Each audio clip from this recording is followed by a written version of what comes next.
Você está achando que esse anti-americanismo é coisa exclusiva do Lula? Não, lógico que não. Tem também Cuba, tem também Venezuela, tem também o Brasil, né? É o Brasil.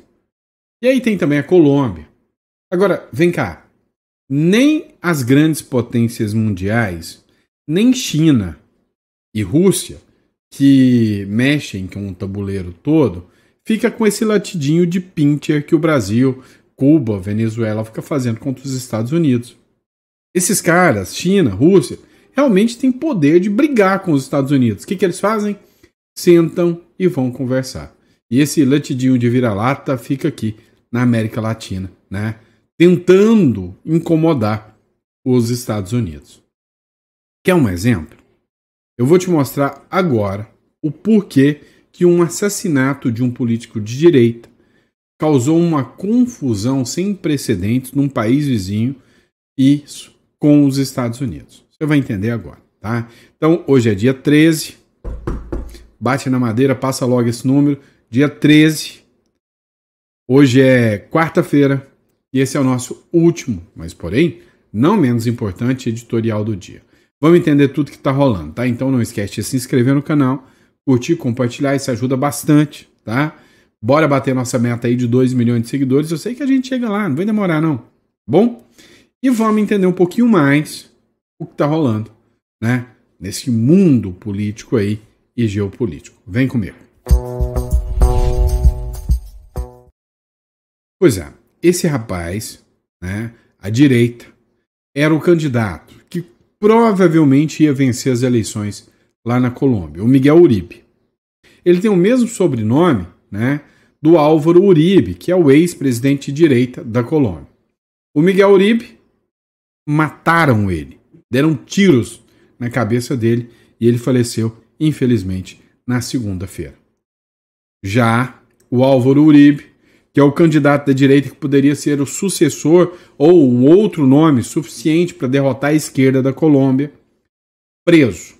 Acusações de fraudes eleitorais. Parece, não é? Parece. Parece muito. Então, o grande problema é que esses caras também estão começando a caçar briga com os Estados Unidos. A Maria Elvira Salazar, que é uma deputada lá dos Estados Unidos, diz que o Petro é um criminoso envolvido, né, com Maduro e o que há de pior aqui na América do Sul.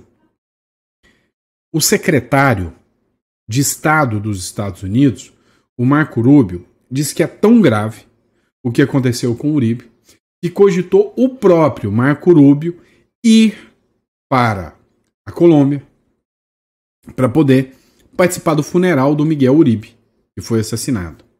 Inclusive, existem acusações graves de que o Petro teria envolvimento com a morte do Miguel Uribe. Petro nega e diz que vai processar qualquer um que ameaçar abrir a boca sobre isso. O presidente Petro planeja impedir a entrada do secretário de Estado dos Estados Unidos ao Miguel Uribe.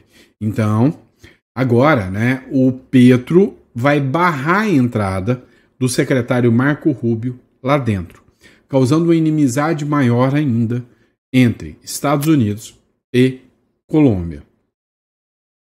Isso aqui é para você ver que essa bagunça toda que está acontecendo não é exclusividade nossa não, viu? Não fica muito felizinho, batendo no peito aí que nosso presidente está enfrentando o Donald Trump. Vai nessa não. O Donald Trump tá com a listinha lá, aquele que aí, ó, passando o rodo. Estamos torcendo para ele começar com o Maduro, né? E tirar o Maduro logo do poder, porque todo mundo sabe que o Maduro não passa de um golpista, não é? Vamos lá, né? Torcendo para trazer essa notícia para vocês o mais rápido possível. Essa cena da novela que a gente acompanha muito também, que é a novela chamada Maduro. Vamos lá, acompanhe isso aqui também. O ministro do Supremo, Alexandre de Moraes, ficou pistola com essa votação aqui. Dá uma olhada. A comissão da Câmara aprovou nova moção de apoio a Jair Bolsonaro. A Comissão de Relações Exteriores de Defesa Nacional da Câmara aprovou hoje, quarta-feira, dia 13, uma moção de apoio ao ex-presidente Jair Bolsonaro. O requerimento foi aprovado em contagem nominal de votos, ou seja, 1 por 1. Esta é a 4ª moção de apoio em homenagem ao ex-chefe do Executivo aprovada nesta semana. Na terça, a Comissão de Segurança Pública e Combate da Casa aprovou 3 outros pedidos. Bolsonaro está em prisão domiciliar há 9 dias, decretada pelo ministro do Supremo Tribunal Federal, Alexandre de Moraes. Uma prisão que foi considerada totalmente arbitrária e ilegal. E aí, né, a gente sabe que existe uma inimizade, né? Ou seja, existe uma antipatia gigantesca por parte do ministro Alexandre de Moraes com o Bolsonaro e todo aquele do espectro bolsonarista. E aí pode ter certeza.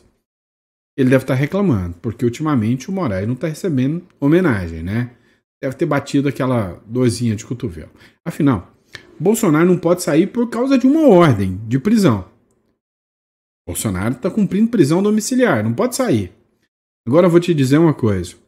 Quem está cumprindo uma prisão domiciliar maior ainda é o próprio Alexandre de Moraes. Esse, duvido muito, né?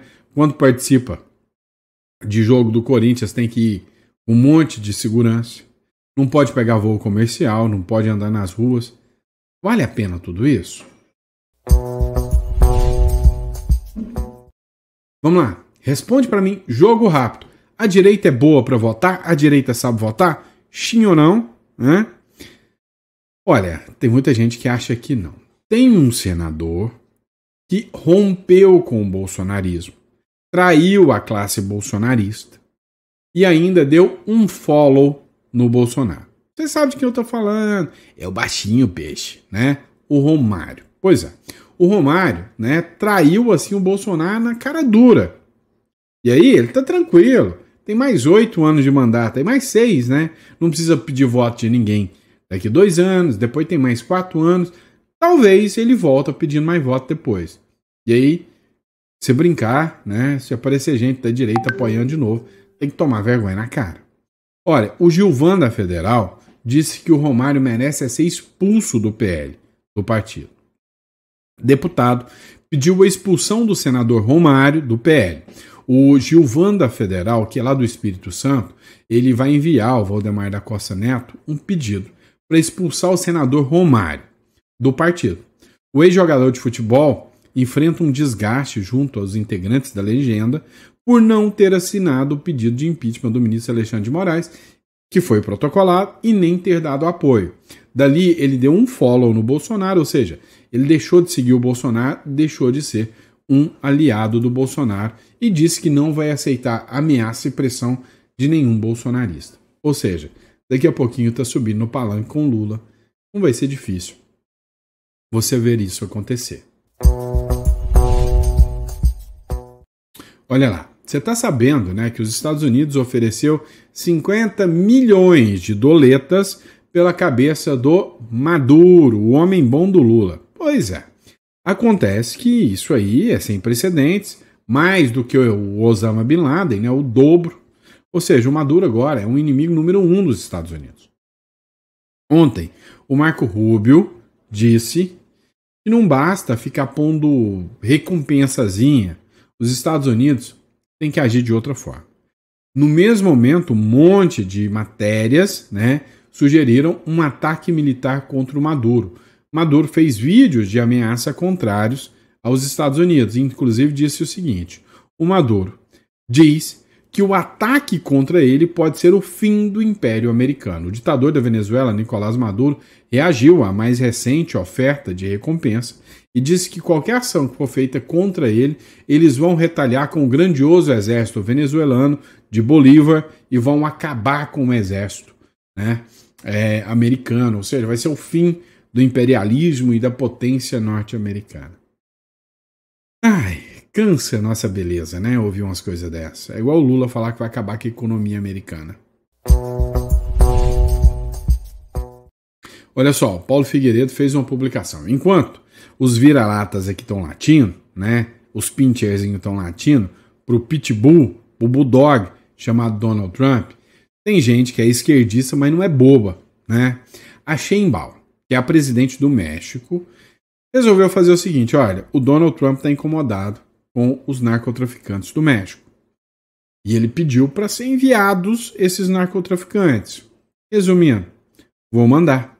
México extraditou os 26 principais líderes de cartéis para os Estados Unidos em um acordo com a administração do Donald Trump. Pois é, o México não é besta nada. A Sheinbaum está mudando alguns pauzinhos, colocou votação de ministro da Suprema Corte, e aí, né, a transferência desses criminosos, líderes de facções criminosas, aconteceu antes das tarifas de 25% entrarem em vigor no México. Pois é, a tarifa mundial foi de 10% do Trump. Para o México, que é altamente dependente do comércio americano, o Trump ameaçou 25%, ou seja, metade do que ameaçou aqui para a República das Bananas, né? E aí, falou, olha, ou você faz um acordo com a gente aí, eu quero acabar com os cartéis, né? Com os vendedores de droga do México. Pois é. E aí, a Sheinbaum autorizou. Entre os extraditados estão Abigail Gonzalez, que é do cartel de Luiz Cunins, e Roberto Salazar, acusado de assassinar o delegado de Los Angeles. E aí, pessoal, a Pen Bondi, né, que é aquela loirinha que você sempre está vendo, né, como porta-voz lá da Casa Branca, ela celebrou, disse que esses 26 homens trouxeram violência, drogas às costas americanas, enfrentarão consequências severas. O México confirmou o acordo após a garantia dos Estados Unidos de não buscar a pena de morte para eles. O Trump classificou o CJNG como organização terrorista e autorizou secretamente a força militar contra os cartéis. Resumindo, né, o Trump falou o seguinte para Sheinbaum: olha, eu vou atrás de você, eu vou pegar todos os caras de cartéis e eu vou entrar dentro do seu país para pegar eles. Ou você fecha um acordo comigo, eu reduzo as aranceles, ou seja, as tarifas, eu reduzo para você e não invado o seu país. Ou eu invado o seu país e taco tarifas contra você. Pois é, até o México sacou que é burrice brigar com o Laranjão. O Lula não. E aí, para mostrar para vocês que realmente é uma bela de uma bobeira, né? Dá uma olhada. Na CNN, né? Uma economista aqui fez uma análise bem interessante, né? O general Pazuello, que publicou aqui, e disse sobre a publicação dela, fazendo críticas, né, do Lula. E não tem nada dessa de ser culpa do Bolsonaro. A culpa é do Lula. Ora, Rita, o Brasil tem tentado se aproximar de outros países para suprir a falta no mercado norte-americano. Essa é uma boa opção, Rita? Vai funcionar? Demorou, né, Leandro? Demorou muito, mas é uma boa opção. Por enquanto é a única opção, já que não tem avanço na diplomacia e já que tudo é culpa do Bolsonaro, porque desde que esse governo assumiu, tudo que acontece no Brasil a culpa é do Bolsonaro. Então fica complicado ser vítima e fica complicado também você sempre colocar a culpa em terceiros, mas a gente tem que agir, a gente tem que ser proativos. E isso, repito, não é humilhação conversar com a maior economia do mundo. É necessidade de não perdermos os investimentos dos americanos aqui e não perdermos o mercado que foi duramente conquistado, e um mercado que é nosso, principalmente, aí eu repito de novo, no caso do café. Isso tem que ser resolvido rapidamente. E a gente resolve as coisas quando a gente quer conversar, quando a gente precisa conversar. Mas entre precisar e querer, está havendo uma distância no Brasil. Para Rita. Pois é, você veja o que acontece, né, aqui com a República das Bananas, né? O Lula tá caçando briga. Inclusive teve um vídeo onde ele assumiu que tá tudo maravilhoso e que essas sanções que aconteciam ao Brasil, né, era meio que orquestrada. Vamos lá, pessoal. E o jornalismo brasileiro? Você sente orgulho do jornalismo brasileiro, né? Ó, vamos deixar bem claro, eu sou advogado, sou filósofo, sou mestre em comércio internacional, palpiteiro de plantão, mas jornalista eu não sou, eu nunca fiz o curso de jornalismo. Eu tenho uma autorização para fazer jornalismo, tá? Não me considero jornalista, tá? Não sei se você sabe, tem uma decisão do próprio Supremo Tribunal Federal da qual você não precisa ter o curso, a faculdade de jornalismo para poder ser jornalista. Você precisa de ter uma autorização do Ministério do Trabalho e Emprego. E eu já tenho essa autorização, tá? Eu já fiz o pedido, então eu posso até me considerar um jornalista. Mas não me considero, não, tá? Agora, que o jornalismo no Brasil é assim, vergonhoso, isso é, tá? Eu já tô tantas pechas, filósofo é tudo esquerdista. Advogado é tudo esquerdista. Jornalista é tudo esquerdista. Então, se eu entrar mais um, eu vou entrar em mais uma de esquerdismo? Não. A minha vantagem é que eu sou empreendedor, empresário, e esses aí, a maioria, ó, detesta esquerdismo, né? Vamos lá. Jornalista demitida da Globo News é flagrada com o ministro de Lula em Brasília. Olha só isso. Agora eu te pergunto, né? Deixa eu colocar a imagenzinha aqui pra você. Olha aqui, ó. Aqui, ó.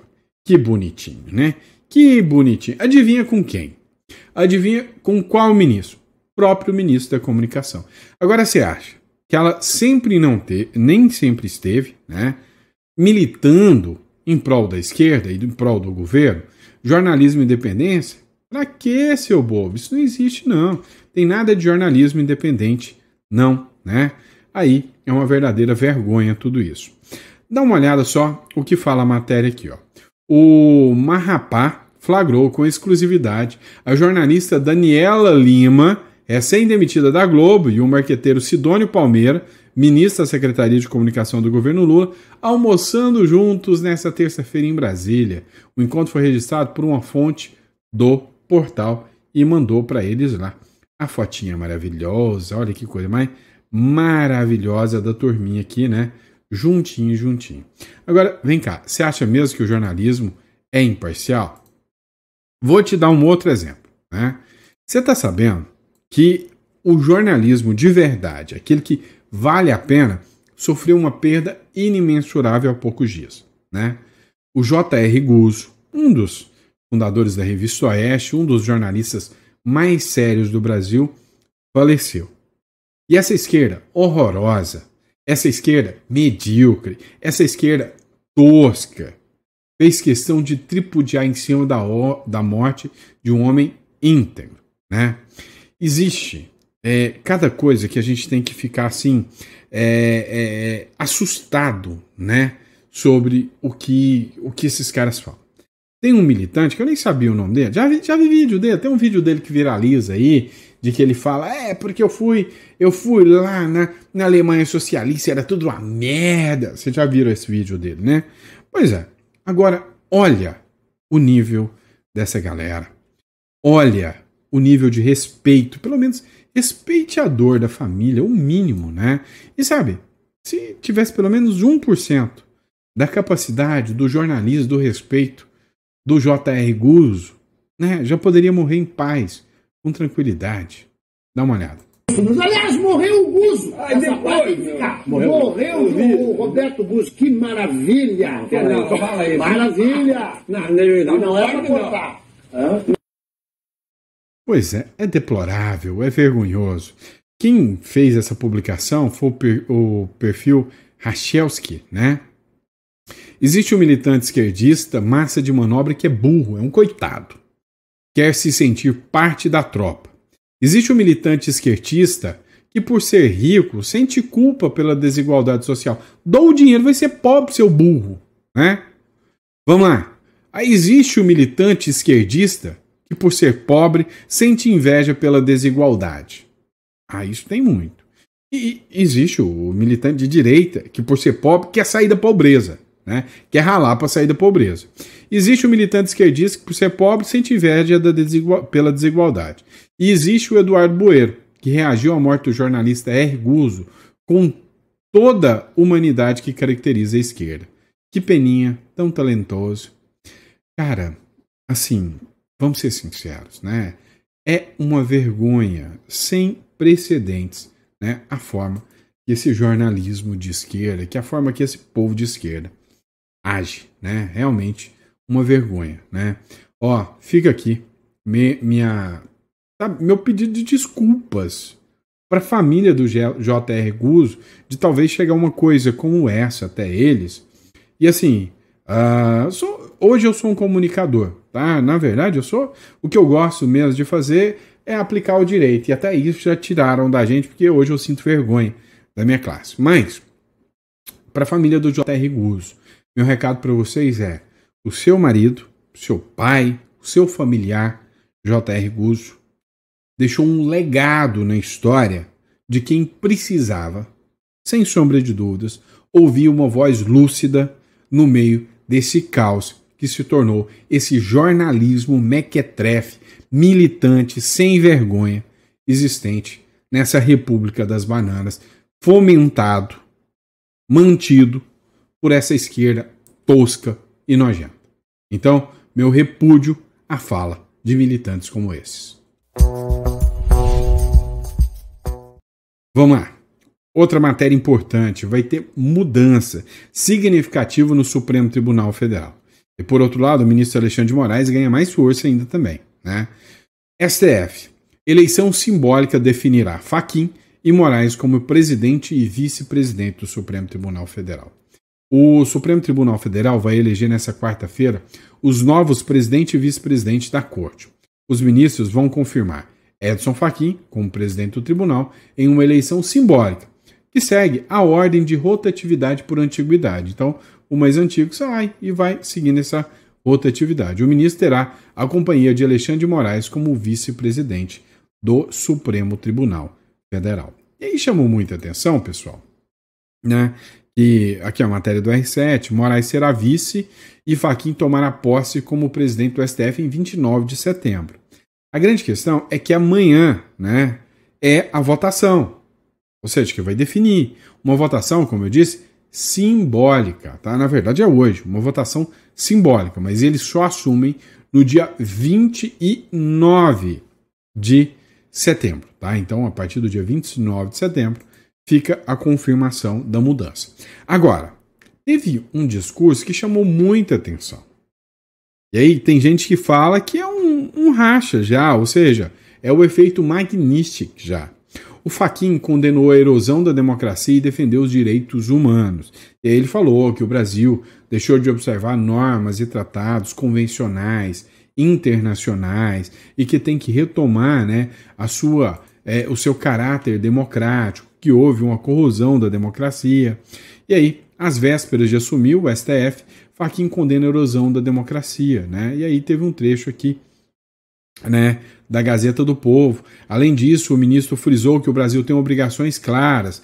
Para ele, é dever do país respeitar e aplicar os tratados internacionais, dos quais o Brasil é signatário, sobretudo na área de direitos humanos. Essa fala do Fachin veio logo após a carta dos Estados Unidos, falando que o Brasil e o Alexandre de Moraes não respeitam os direitos humanos e os tratados e convenções internacionais no Brasil.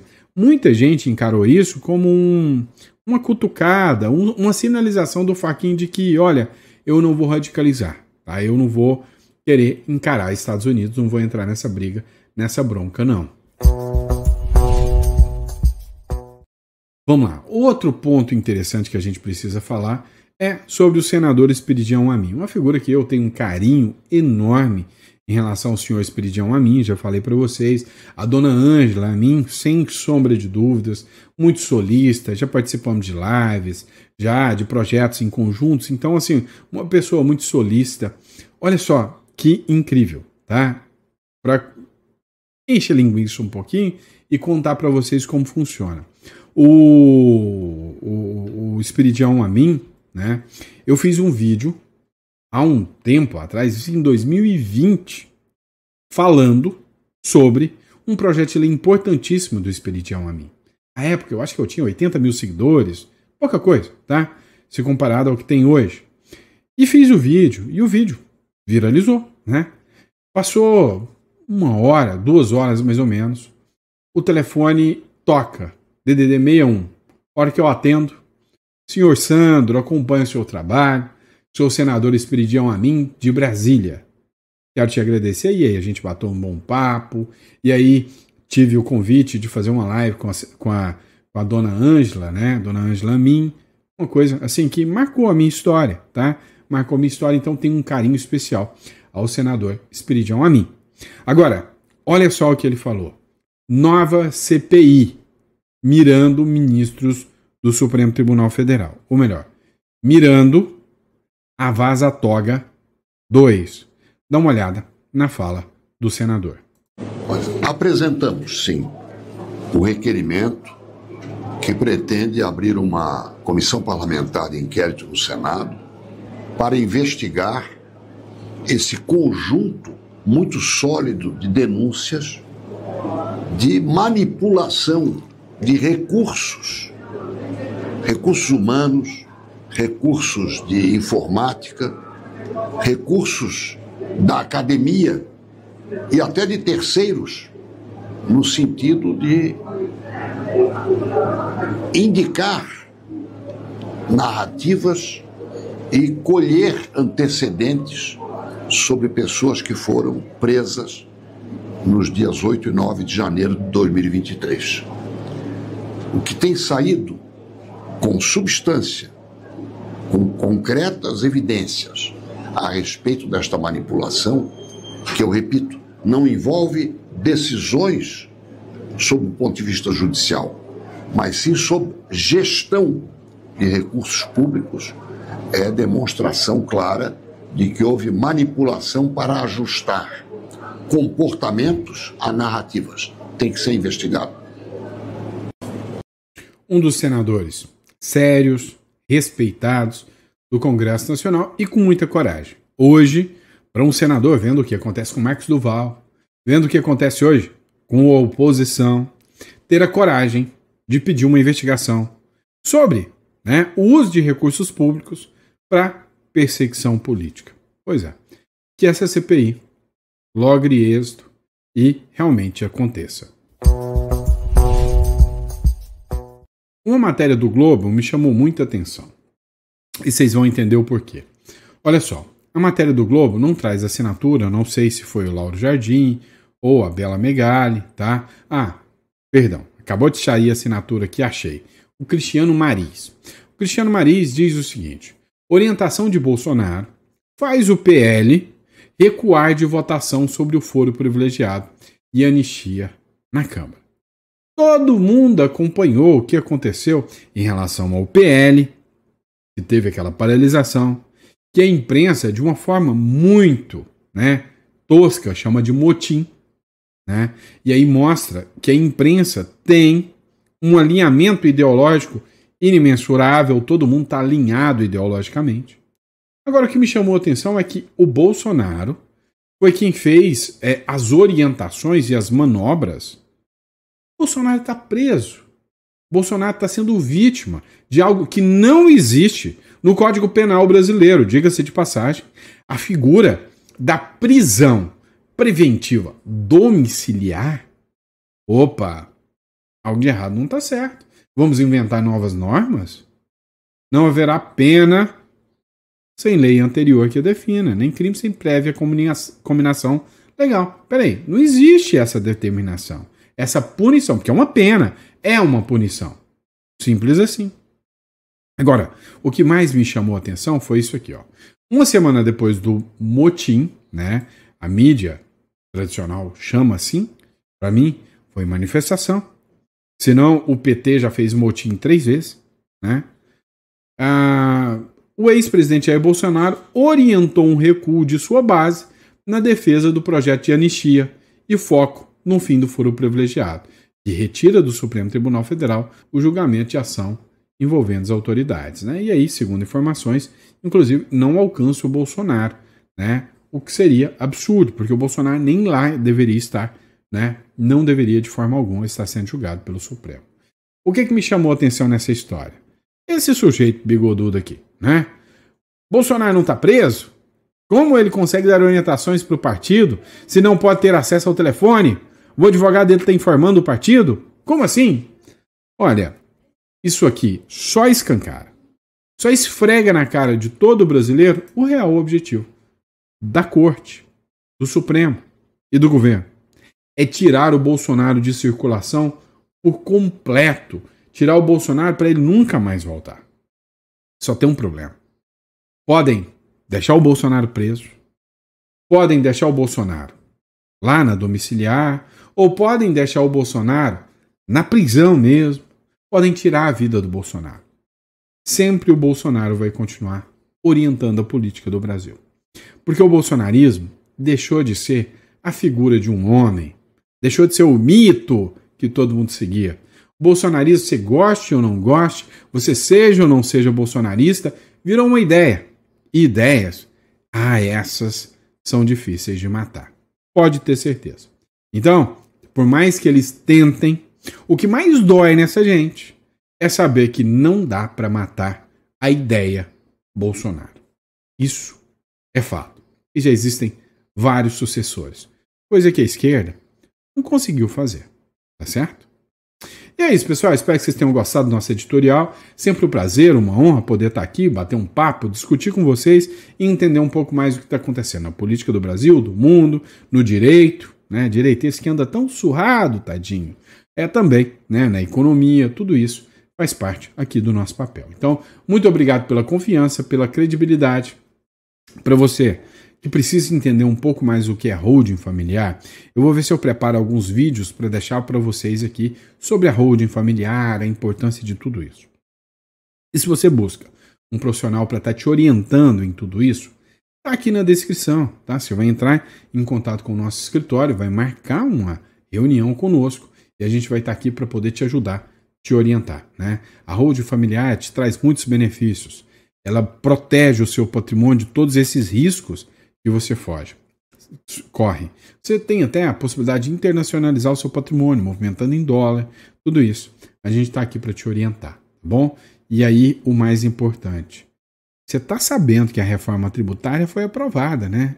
E que eles querem enfiar um imposto gigantesco para sua herança.